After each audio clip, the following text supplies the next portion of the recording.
house. Everybody can see that there. A tall tail flap like the lighthouse. There we go. So this would be an undersized male Dungeness crab. Lighthouse. So this guy needs to grow a little bit before he would actually be a keeper. But they have their gills are underneath this top part of their shell. And it looks like maybe, this guy, his claws look pretty good. Sometimes with these guys, if they lose a leg or a claw, when they molt from one shell into another, they will do that about 8 to 10 times during their life cycle. They will grow that claw or leg back in, although it'll be much smaller. And they have their eyes are up here in the front, and they have a scalloped shell. And these guys have to be 5 3/4 inches or bigger on the males to keep.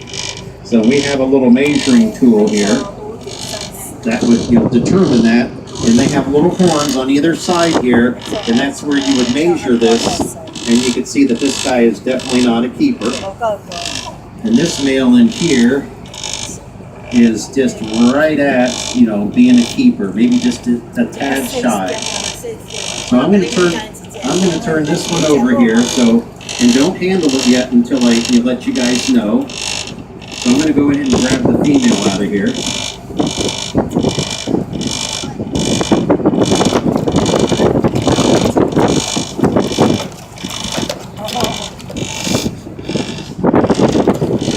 No! Hey, lady.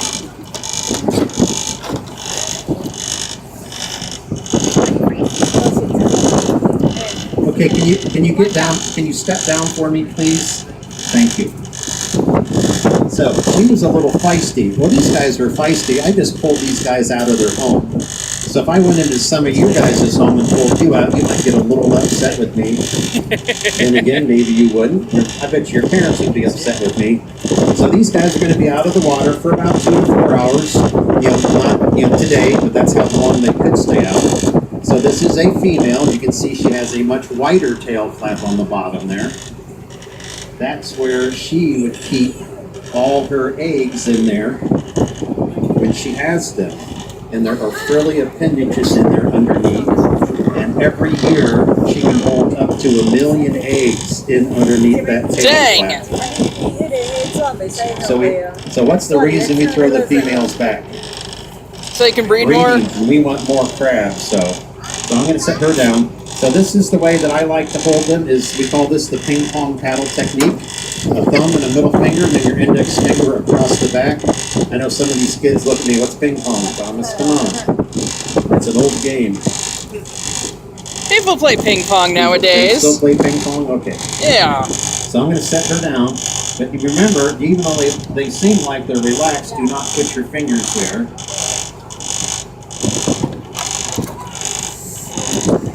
So this would be it. This is another male Dungeness crab here. So that one was just shy of being a keeper.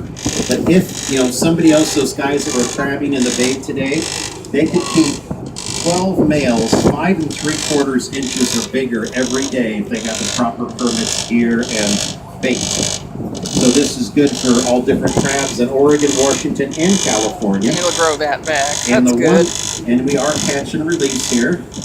And it looks like, somebody lost a leg today. First one. Our first one there. So actually this one right here.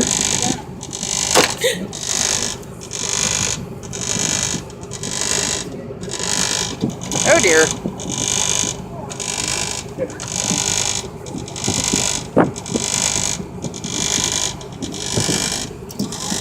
So you can kind of see here, he lost his leg on the right-hand side there. It's here in the bust up, so he will grow that back when he molts into his next shell. And what the crabs we did not catch today, we'll just go ahead and talk about them briefly, are the red rock crabs. That is another native crab that they harvest here, although there is no commercial harvest for the red rock crabs. And on those, you can keep up to 24 a day, both male and female, any size. So on the red rock crabs, there's really no, size limit on those. Although the red rock crabs are traditionally smaller, the meat's not that bad. It's just a little bit more difficult to get the meat out of the red rock crabs. And sometimes these guys will have barnacles on them, which, on the outside of the shell, but I don't see any of these have any barnacles on them. Sometimes the barnacles are there just catching a ride. Is that a barnacle, that white spot? Whoops. I'm reaching somewhere where it shouldn't reach. I think that one, it might be a barnacle, and this crab has actually had a little hole on the bottom side of its shell there. So this little leg here will kind of get a little scab on it. It'll turn kind of blackish, kind of like a scab, but it'll grow back. That's cool. So does anybody have any questions on these crabs? So there is another way that you can actually measure your crabs if they're big enough. American currency is cut just slightly over 5 3/4 inches in length.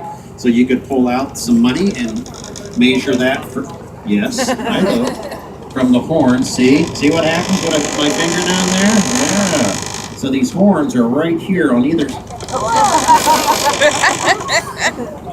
Yeah, my reflexes have gotten much better. So what you would measure from the horns there, and a lot of times when they relax, you'll see that they'll pull their claws in like that, but you always still have to be very careful when you're handling these guys. So if you want to go ahead and touch them, on the top you can. You can feel that they're kind of have a really nice hard shell on them. And a lot of times when they molt, the shells are softer right after they molt, so the crabs will want to definitely stay kind of hang low for a while until their shells get I think just the top. Yeah, because if you guys reach anywhere around where the claws are at, as you saw when I was demonstrating there, she was ready to grab my finger. And trust me, it does hurt.